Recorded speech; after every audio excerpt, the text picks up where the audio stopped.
The recent death of a homeless man has community members mourning and some calling for more resources. Blake Allen's here with more. Blake? Lee, I spoke with mental health professionals who work with our homeless population today. They are devastated by the loss of a man who was unable to find a warm place to sleep. Just a very, great guy that had unfortunate circumstances.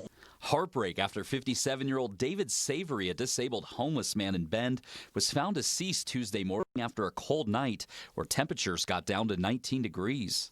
He was found next to the Rite Aid on South 3rd Street.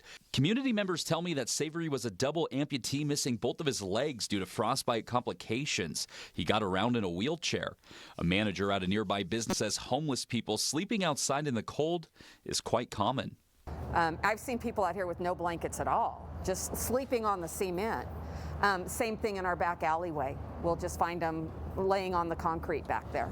In fact, she says she's even seen those facing homelessness sleeping in extreme conditions. Oh, below freezing, for sure. Yeah, I've been at this location for 3 years now, so I've seen quite a bit. Colleen Thomas with the Homeless Leadership Coalition says despite her efforts to find Savory a warm place to stay, she was unable to.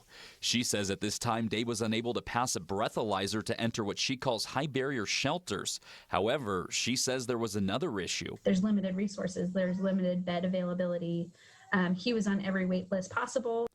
Thomas said she thinks the lack of resources was a bigger issue in Dave's case. Because if we were able to have our warming shelter open or a low barrier shelter, then he would have had that access to that resource. Thomas thinks there should be year-round low barrier housing available. Because we can't continue to see stories like Dave's in the news or, in my day-to-day life. It's unfortunate.